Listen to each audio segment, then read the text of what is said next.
Gabing-gabi na pero nagtatakbuhan pa ang mga batang ito sa gitna ng kalsada sa Sampaloc, Maynila. Ang ilan nagbatuhan pa. Uy pare, alalayan nyo, tinamahan sa mukha yan, no? Uy, pulis na, takbo! May mga matatandang nakita pero walang naglalakas loob na umawat.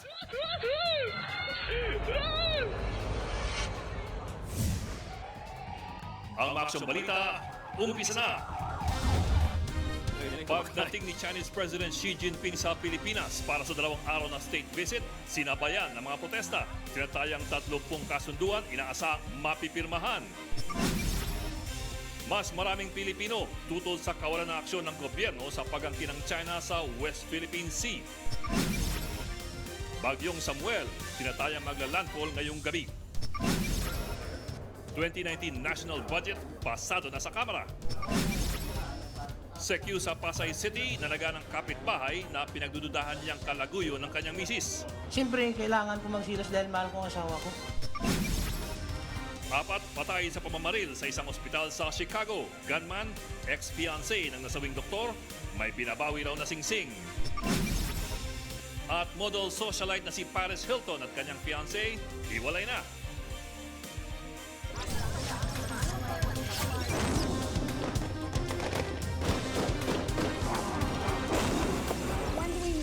It's not getting out of hand. You elect with me as president, you must have trusted me. Isa pang 2 sospek. Walang habas na umatras. Ito ang iniwan niyang pinsala. Nakakaloka. Live mula sa himpilan ng News 5, magbabalita ang hepe, Lucy Cruz Valdez.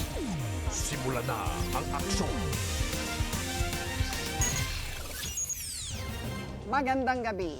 Dahil sa matinding selos, sinugod at tinaga ng isang lalaki ang kanyang kapitbahay sa Pasay. Hinala ng suspect, may lihim na relasyon ng biktima at ang kanyang misis. Umaksyon si Gary De Leon.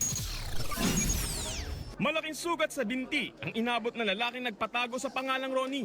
Tinangkaro kasi siyang patayin ng kanilang kapitbahay sa Pasay.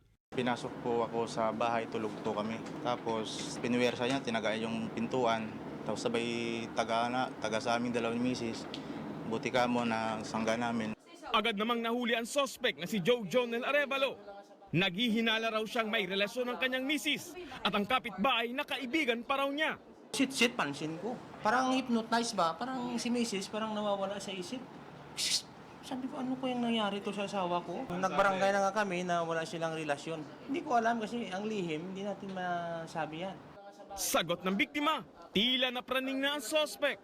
Sa sobrang silos na hindi ko alam kung may diferensya, may something. Kasi iba-iba na yung naririnig niya. Marami daw siya naririnig sa paligid na may sign o signal na ginigising ko sa madaling araw yung asawa niya. O may ginawa daw kami masama doon sa CR, sa pintuan, kung ano-ano na lang po lumalabas. Aminado naman ang suspect na mas naging seloso siya ngayon kahit pa higit 2 dekada na sila ng kanyang misis. Siyempre, kailangan ko magsilos dahil mahal ko ang asawa ko. Hindi yan makagandahan, pero sa akin maganda. Pero kung sa inyo, hindi ko alam yun. Umaaksyon, Gary De Leon, News 5. Kontinaaksyon ng riot ng mga kabataan sa Sampaloc, Maynila. Naghabulan at nagbatuan ng mga binatilyo sa gitna ng kalsada. Makikita sa video na may ilang sugatan, ilang sasakyan na paatras na lamang. Habang nagtago sa isang gusali, ang ibang tao nakita. Umalis lamang sa gitna ng kalsada mga nagrarayot nang marinig ang nagwawangwang na barangay. Ayon sa mga otoridad, dayo lamang ang mga kabataan sa lugar. Galing silang Moraita na umabot lang sa barangay po namin na dito nagkabatuhan na. So taga-barangay po yan, kakausapin po natin yung mga bata at yung mga parents. Magpapay-standby na ako talaga ng mobile. Hindi ko napapaalisin dyan. Ayun. Yan ang pinaka-the best dyan, preventive. Opo. Kaysa maging reactive tayo. Patay sa pamamaril ang isang kagawad ng barangay sa Malabon.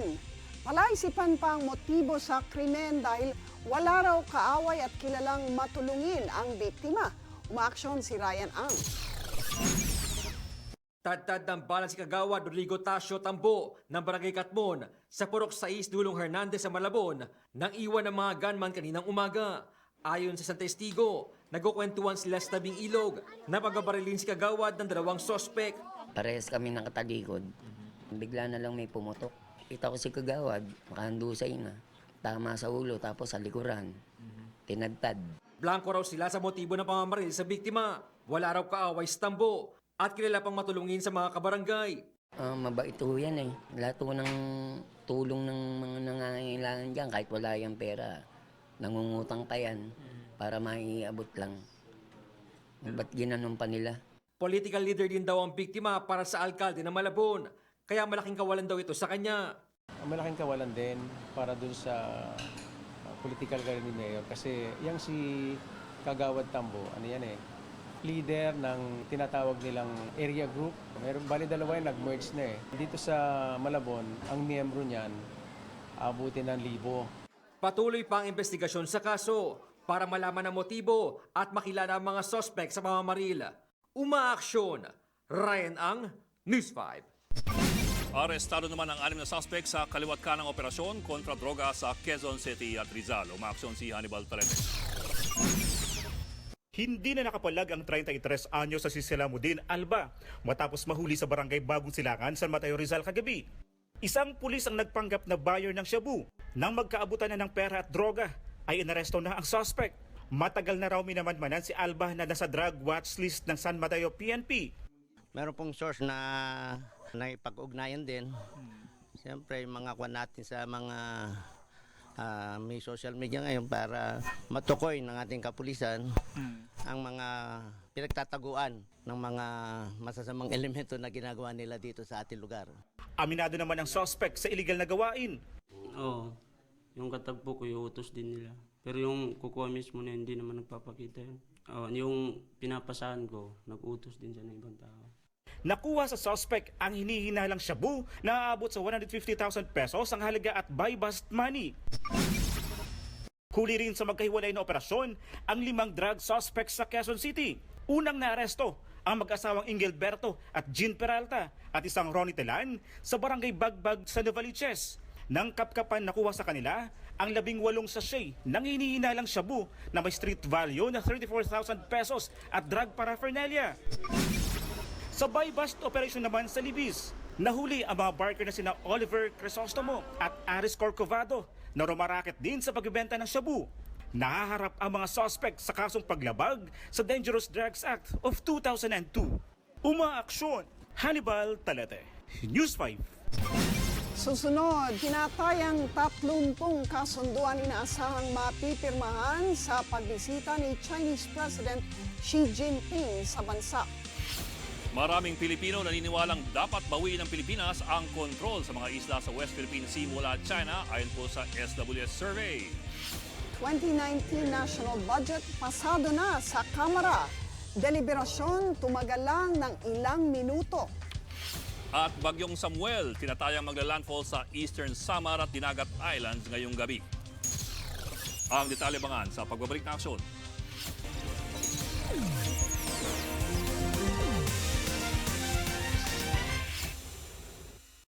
Sabi ba nila, that Duterte is not a human right, that's not human. He's a monster. O, hindi ako kasali sa human rights. Maghanap kayo ng korte para sa mga monster. Kayo na rin nagsabi. Yun ang sabi nila, bakit pinapatay ni Duterte yung mga mahirap? Hoy, mga shabu is a commodity for the poor. Ang mga mayaman sa Maynila, hindi yan shabu, cocaine, heroin. Pero hindi masyado magloko, kasi may mga pera, hindi naman magpatay just to get the money to get the fix. So, wala. At saka organic marijuana, pati cocaine, galing sa plants. Galing ng tanim. Organic eh. Itong shabu is a chemical. Yung formalin, yung ipang-embalsamar sa patay. Tapos yung tubig ng baterya. Yun ang tubig nila. Kaya ang tao talagang maluloko. Now, tell me, sabi noon 3 million plus ang addicted. There was this Rocos, quarrel, argument about the exact number. Si Bato, who is by the way running for senators, kung malaala lang rin ninyo, he used to be my chief of staff for so long a time. Mahusay talaga to. Kailangan ninyo ng mga pulis na matino. At saka may isang ano pa, bawal daw sa kampanya. Wala man ako sa Pilipinas.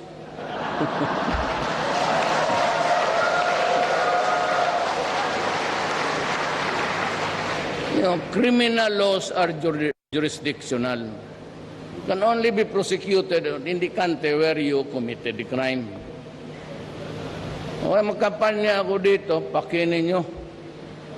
Ang kausap ko ang mga gwapo at gwapa doon sa New Papua New Guinea. Totoo man. Duda ko lang, papunta lang kayo dito magpa-beauty. It's a commodity for the poor. It's 200 times 7 times 30 days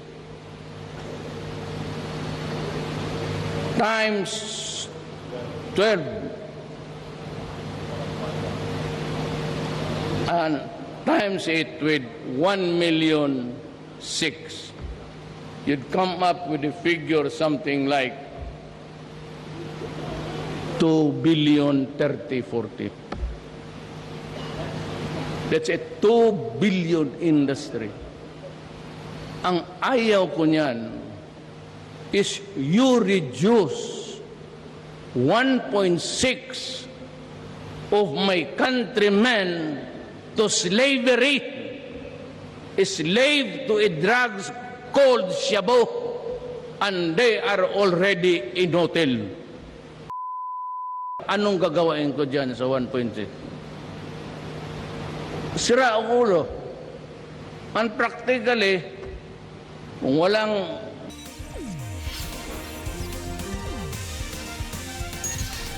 Pasado na sa Kamara ang panukala para sa 2019 national budget matapos ang 2 buwang deliberasyon. Isa raw sa mga nagpatagal ang mga hiling na isama sa budget ang ilang proyekto ng ehekutibo. Umaksyon si Royce Snagi. Tumagal lang ng ilang minuto ang deliberasyon ng Kamara para aprobahan ang General Appropriations Bill o GAB na naglalaman ng 3.757 trillion pesos na national budget para sa 2019. 196 ang bumoto pabor sa pagpasa ng budget, habang 8 ang tumutol. Wala namang nag-abstain. We will not have a reenacted budget for next year. Ilang oras lang ito matapos ipangako ni House Majority Leader Rolando Andaya sa mga senador na papasa na ang national budget ngayong araw. Kahapon lang, umalma ang mga senador dahil 2 buwan nang nakabinbin sa plenaryo ng Kamara ang budget. So we will pass it today and then transmit it to the Senate. So walang pagdududa, walang haka-haka na magkakaroon tayo ng reenacted budget. Nagpaliwanag din si Andaya kung bakit natagalan ang pagsalang sa third reading ng national budget. We are shifting to a cash-based budgeting. It is something new. Hanggang ngayon, hindi pa nga clear sa mga members ng cabinet. So we were swamped by a very unusual number of requests coming from the executive, even coming from the president himself. May mga requests na gustong ilagay dun sa version ng House. Tiniyak naman ni Andaya na hindi lahat ng hiling ng Pangulo at ng Gabinete ay ibinibigay nila. Pero pasok dito ang 2 billion na dagdag pondo para sa ipinangakong pabahay ng Pangulo para sa mga sundalo. Everything is itemized. We are now at the budget authorization stage. Yung bola po nasa Kongreso ngayon to determine kung ano yung magiging budget. It is but right that we make amendments para po mawala yung ganun pagdududa. It will have to be itemized para alam po kung saan pupunta. Ito ang unang beses na gagamitin ng cash-based budgeting system. Sa ilalim nito, kailangang magastos ang pondo para sa mga proyekto at programa sa loob ng 1 taon. Pinakamalaki pa rin ang budget na inilaan sa Department of Education, CHED, TESDA at state colleges and universities. Sinundan ito ng Department of Public Works and Highways, Department of Interior and Local Government, Department of National Defense at Department of Social Welfare and Development. Sunod nang iaakyat sa Senado ang aprobadong budget para isalang sa Bicameral Conference Committee. Umaaksyon, Royces Nagit, News 5. Bubusisihin ng Senado ang ilang detalye sa pag-aproba sa third telco player na Mislatel Consortium.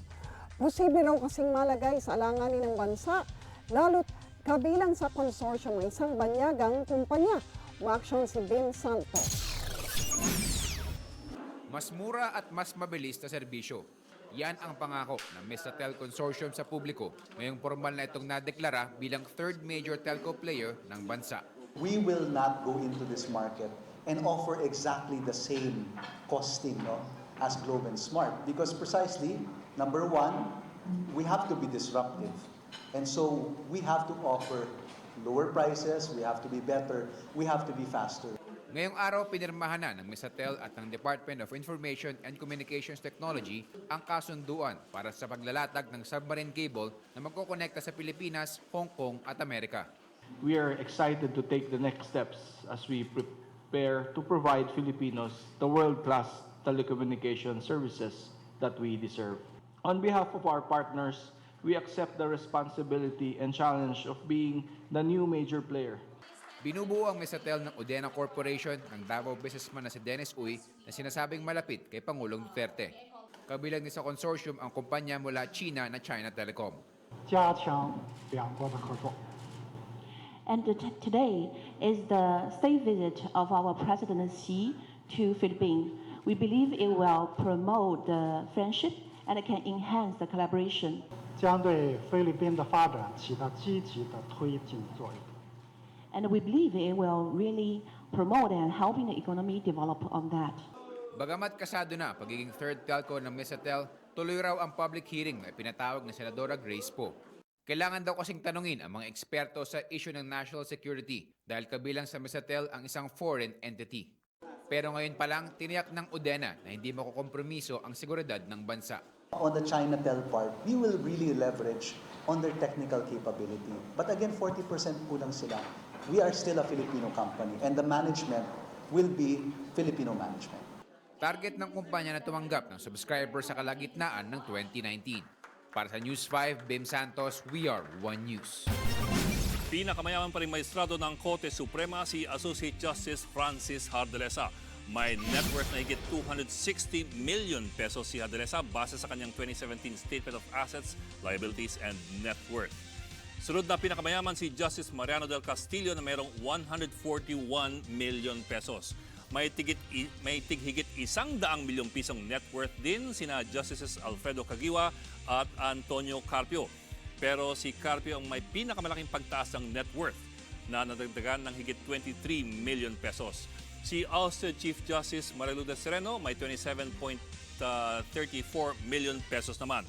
Nasa dulo ng listahan si Justice Marvic Leonen na halos 3 milyong piso lamang ang kanyang net worth. Mga kapatid, nagpapaulan na ang bagyong Samuel sa Visayas at sa Kabikulan. Huling namataan ng bagyo, 250 km silangan ng Maasin City, Southern Leyte o 165 km silangan po o timog silangan ng Giwan, Eastern Samar. Ayon po sa Pag-asa, nagbabadyang maglandfall po ang bagyo sa pagitan po ng Eastern Samar at Dinagat Islands ngayong gabi. Pagkatapos ay tatabad ito sa Sulu Sea papuntang Palawan. Mga kapatid, sa Biyernes inaasahang lalabas po ito ng Philippine Air Responsibility. Samantala dahil pakanluran po ang direksyon ng bagyo, pinaghahanda po ang mga taga-Bicol sa buong Visayas at Mimaropa sa malalakas pong pag-ulan. Sa Huwebes naman, ito magpapaulan sa Palawan. Sa ngayon po, nakataas ng Tropical Cyclone Warning Signal number 1 sa Masbate, kasama po ang Ticao Island sa Romblon, Southern, Oriental at Occidental Mindoro, at sa Palawan kasama pong Cuyo Islands at Calamian Group of Islands. Damay din po ang Northern Samar, Eastern Samar, Biliran, Leyte, Southern Leyte, Bohol, Cebu at Siquijor.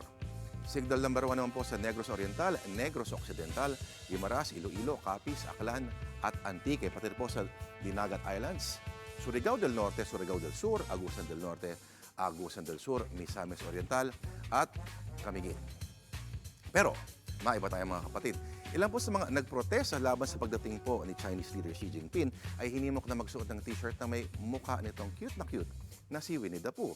Ang tanong, ano naman ang kinalaman ni Winnie the Pooh sa pinakamakapangyarihang pinuno ng China?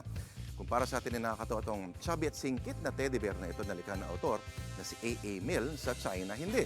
Sino mag-aakala na si Winnie the Pooh ang pinaka-censored, isa sa mga pinaka-censored na imahen at pangalan sa China, lalo na sa mga search sites sa internet? Nagsimula ang lahat noong 2013 nang kumalat itong paghahalin tulad kay Xi at kay Obama at nasundan na naman ng pagkumpara kay Xi at Japanese Prime Minister Shinzo Abe. Nasundan nitong larawang ito. Yun nga lang, hindi pwedeng maging tampulan ng biro ang great leader ng China at bawal ang kahit anong klaseng paninira sa gobyerno. At huwag na rin magtaka kung bakit walang Facebook, Google, Twitter, Instagram at YouTube sa China. Susunod, maraming Pilipino naniniwalang dapat bawiin ng Pilipinas ang kontrol sa mga isla sa West Philippine Sea mula China ayon sa SWS survey.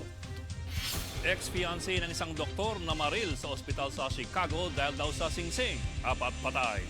At Paris Hilton at kanyang fiancé, hiwalay na. Ang detalye abangan sa pagbabalik na aksyon.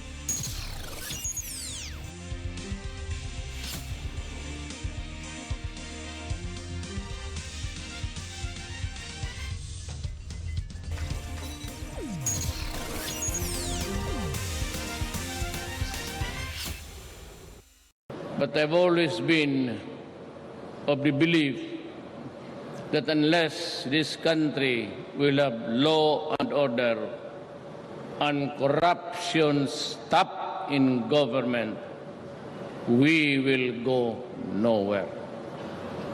Mark my word and remember me when I'm gone. So that I'd like to encourage, urge, and move businessmen, especially foreigners, and locals, that if there's anything that bothers you in the course of your business, in your application to do business, or in the running of your business, and you run into something like attempts or demands amounting to corruption, everybody is put on notice that you can have an audience with me in my office by the Pasig River. I'm giving you a 24 hours audience should the case may be. Sabihin lang ninyo na may isang kayo, you can approach any senator, congressman, any public official or your friend, and all you have to do is to call somebody and it's available. I am sure the number is simply 8888 on TV. Give his name, the person trying to extort or ask money from you or even little favors. It is not allowed by law. It is not mine. I am here just to enforce it because I said, unless we stop corruption, the Philippines would be just like a flotsam going by the tide of the sea, to and fro. But if you have something against anybody in government, anybody at all, go to me, I will contact you, and I will call the person you are complaining against. And the three of us will talk.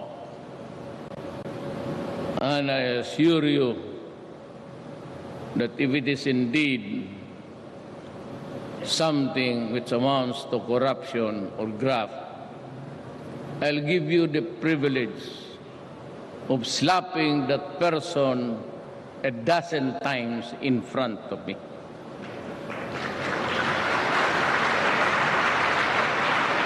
That way, you place him in humiliation and you maybe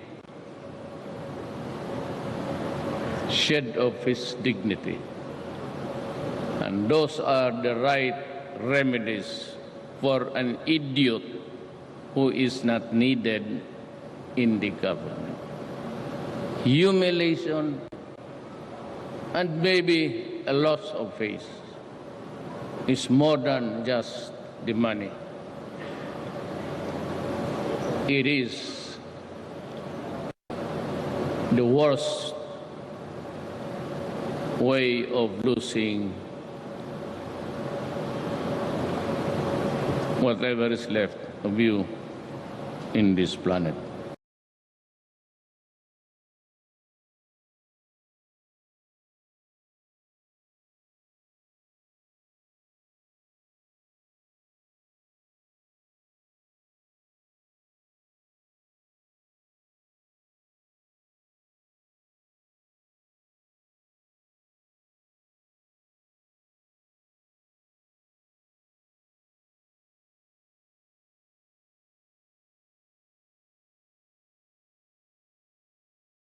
I'm putting on notice everybody, the United States, China, Australia, yung interesado, that the Philippines is not ready for a war.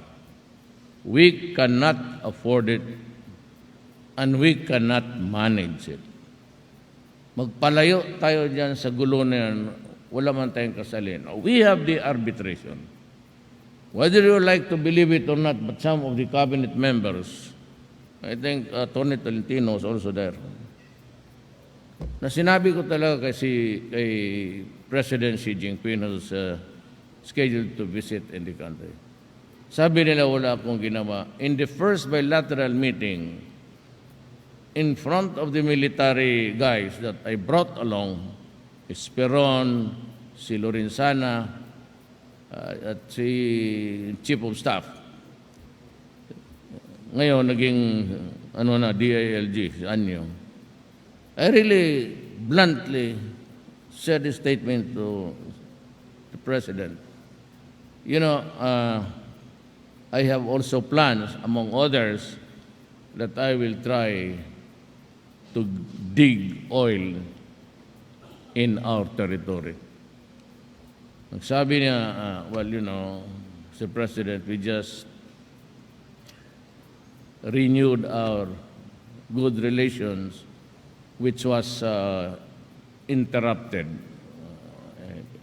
Sinabi ng previous president. So, nandito ka naman, we will just have to solve it the peaceful way.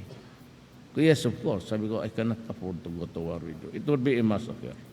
I would not commit any of my soldiers or policemen to an exercise that would only end up in slaughter. So we'll talk about it from time to time. So ngayon, naunahan sila, but I'm trying, I'm inviting the United States. Ang una, ang Israel. They had partnered with us for an exploratory activity. I'm not limiting it to anybody. China is claiming, but I said, well, you know, we won the arbitral. Nanalo ka tayo. Sabi ko, how can I face the Filipino nation? Sabihin mo, hindi kumukuha yung oil dyan. Inanalo ako, then you claim it as historical property. Inyo talaga.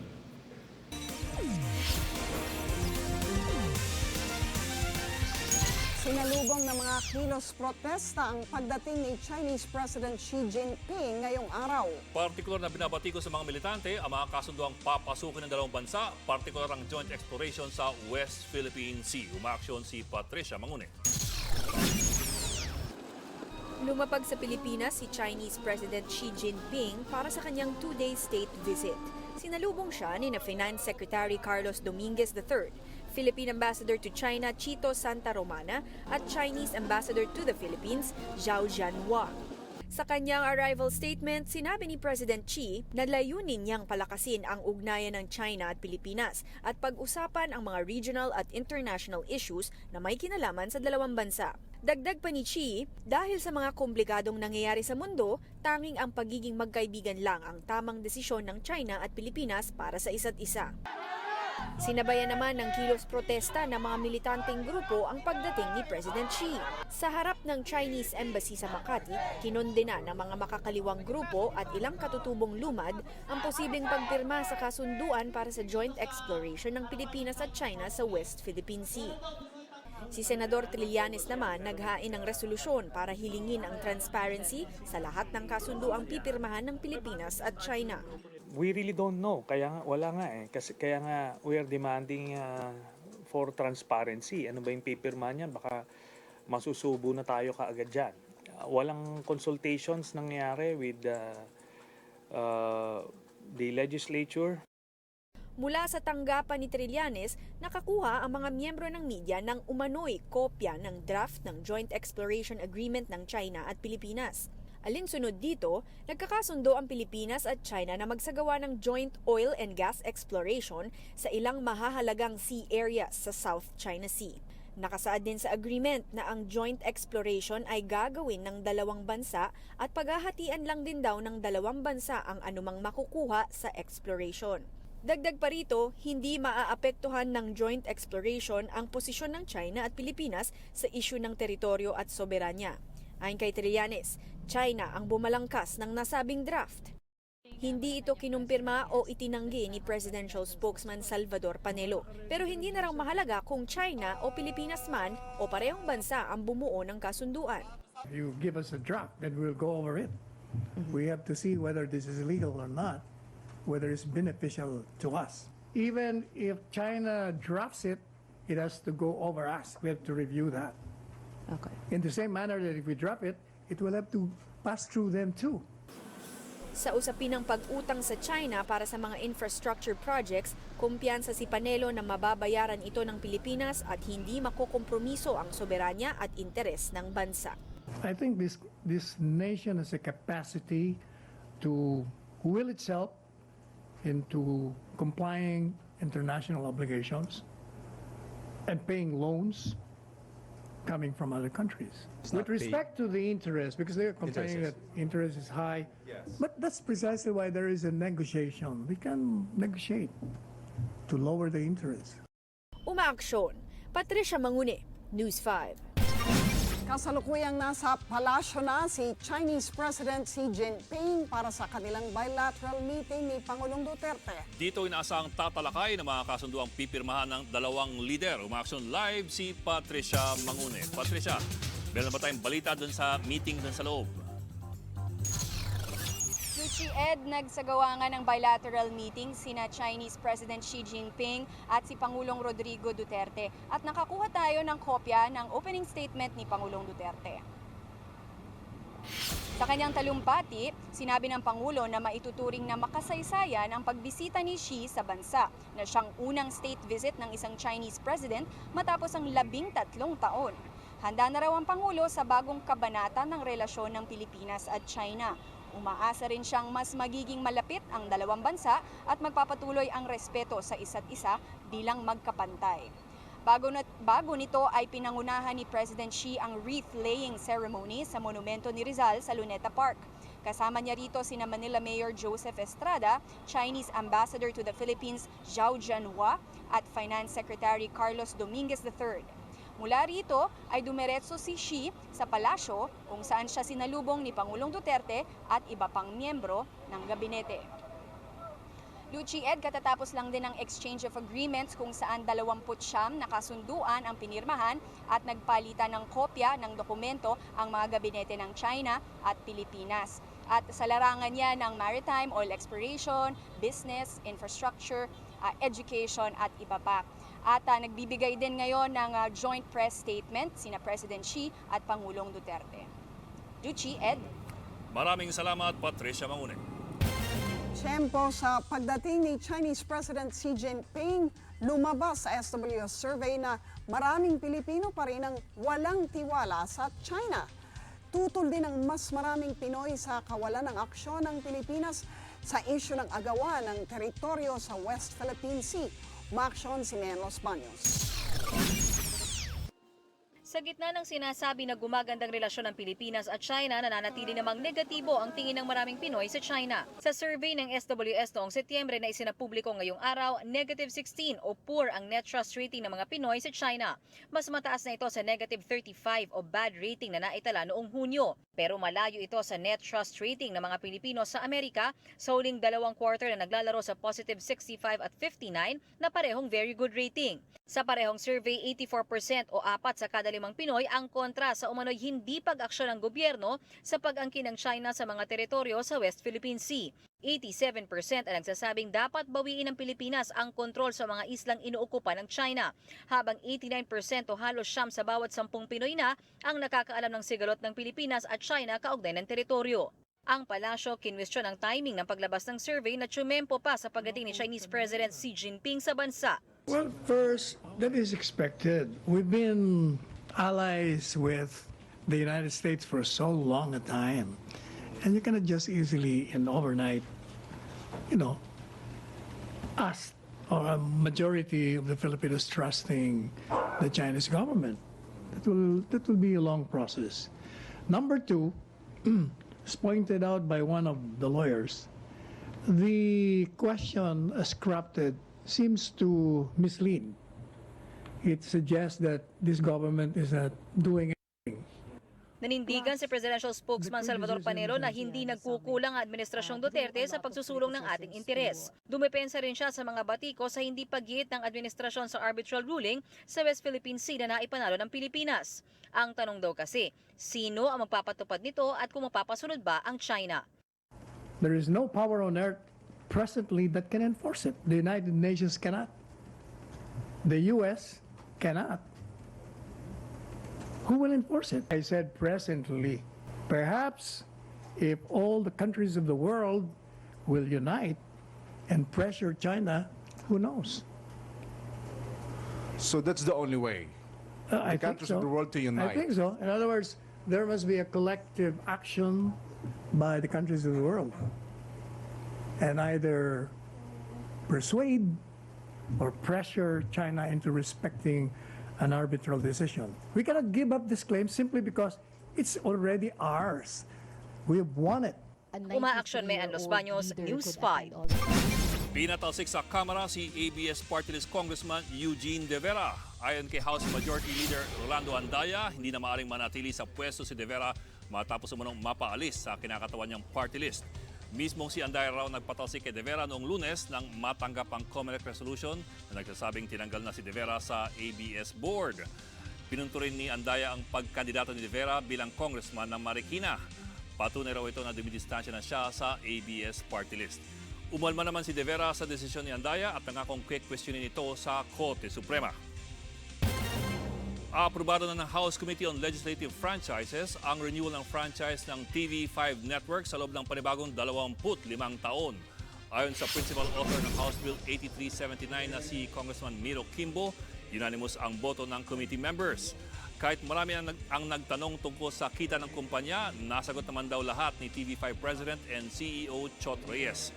Sadyang long-term investment daw ang industriya. Ipinaliwanag din ni Coach Chot Reyes ang direksyong tinatak ng TV5 bilang sports at news channel na siya raw advantage ng kumpanya pagdating sa kompetisyon. Kumpiyansa si Kimbo na maipapasa sa plenaryo ang panukala bago ang Christmas break ng Kongreso.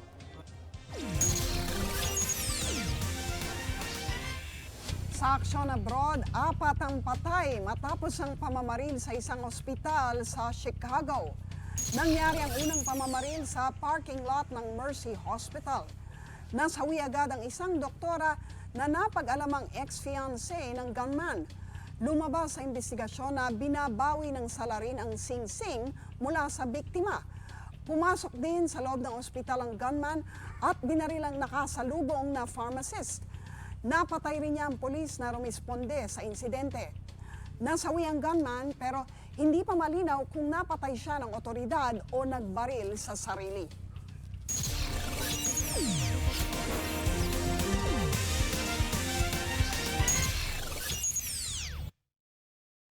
I'm putting on notice everybody, the United States, China, Australia, yung interesado, that the Philippines is not ready for a war.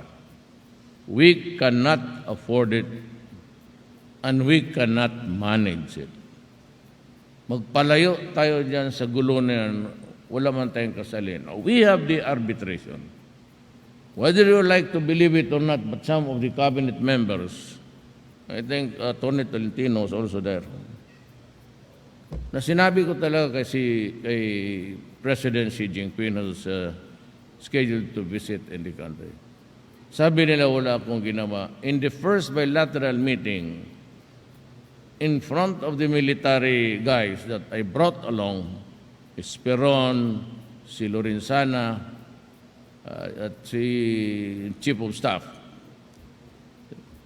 Ngayon, naging DILG, si Anyo. I really bluntly said a statement to the President. You know, I have also plans, among others, that I will try to dig oil in our territory. Sabi niya, well, you know, Mr. President, we just renewed our good relations, which was interrupted, sinabi ng previous president. So nandito ka naman, we will just have to solve it the peaceful way. Yes, of course. Sabi ko, I cannot afford to go to war with you. It would be a massacre. I would not commit any of my soldiers or policemen to an exercise that would only end up in slaughter. So yes, we'll talk about it from time to time. So ngayon, naunahan sila, but I'm trying, I'm inviting the United States.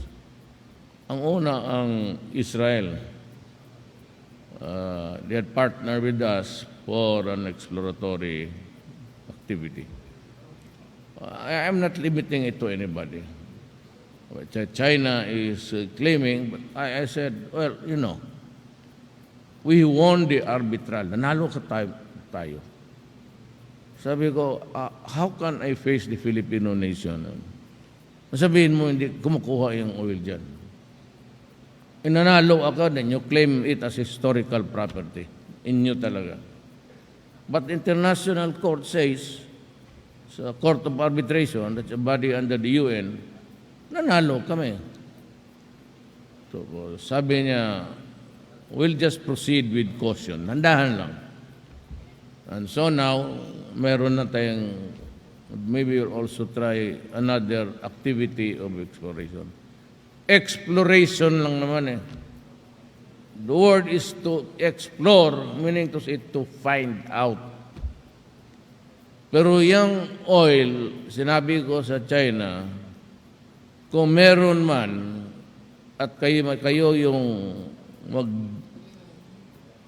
mag-drill dyan ng oil, sabi ko, I will have to insist on mas malaki yung amin.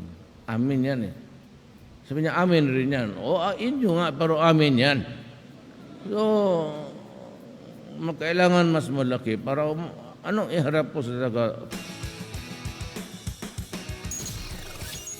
Sa Sports Center sa Aksyon, kinapos ang Gilas Pilipinas sa unang tune-up game nito kahapon kontra Jordan bilang paghahanda sa 5th window ng FIBA World Cup Asian Qualifiers. Mugi ang Jordan 98-92 laban sa ating mga pambato na nagsasanay palang muli sa sistema ni Coach Yengyao. Nanguna para sa Pilipinas si Christian Standhardinger na naka 21 points. Dinagdagan ito ng 14 points ni Marshall Lassiter. Hindi muna isinabak ni Coach Yengyao sina Greg Slaughter, Japeth Aguilar, Scotty Thompson, L.A. Tenorio, Paul Lee at Stanley Pringle. Tuloy pa rin ang adjustment ng koponan lalo't maraming bagong player ang nadagdag sa pool. Lalabanan ulit ng gilas ng Jordan sa Miyerkules bago harapin ang Lebanon sa isa pang pares ng tune-up games. Samantala, balik Las Vegas si People's Champ Manny Pacquiao para i-promote ang laban nila ng American fighter na si Adrian Broner. Sa press conference, sinabi ni Pacman na malaking karangalan para sa kanya na makaharap ang 4th Division champion na si Broner. Dedepensa ni Pacquiao ang kanyang WBA World Welterweight title sa January 19 sa MGM Grand. Ito rin ang unang beses na lalabanan si Pacquiao sa Amerika sa loob ng 2 taon. Nagpasalamat naman si Broner sa pagkakataong makalaban si Pacman. Pero hindi niya naiwasang mainis sa Filipino champion nang magsalita ito tungkol sa posibleng rematch nila ni Floyd Mayweather Jr. Ayon kay Broner, hindi si Manny kundi siya ang haharapin ni Pacman. Nangako rin ang American fighter na tatalunin si Pacquiao.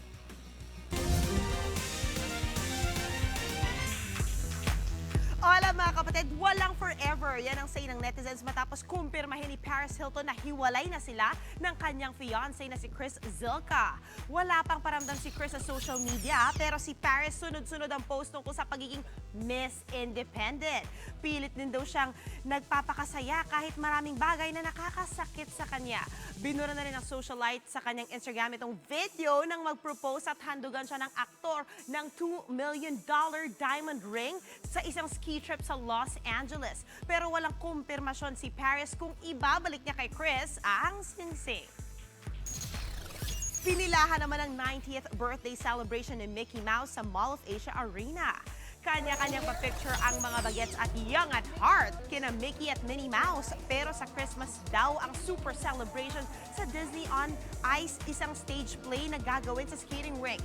Dito makakasama ng most famous mouse ang iba pang Disney characters. Mga kapatid, 35 days na lamang po at Pasko na. At yan ang mga maaksyong balita, mga balitang pundasyon ng matalinong opinyon at konkretong solusyon. Para sa patuloy na balitaan, tumutok lang sa news5.com.ph. Ako po si Ed Lingao. Natatawa na nga ako eh. Happy birthday! Kay Ed Lingao, ang aming profesor. Teka, sasabihin muna sa inyo, hindi ko birthday ngayon. Matagal na po sinasabi yan. Next Every year other year lagi ako yan. nag-birthday. Kasi gusto niya 25 years old pa lang siya. Pero ang katotohanan ay T1 na shot. Okay. 20. Happy birthday! Please Okay. Sa ngalan po ng buong Aksyon Prime, ako po si Lucy Cruz Valdez. Saan man, kailanman, kapatid, higit sa balita, Aksyon. Happy birthday!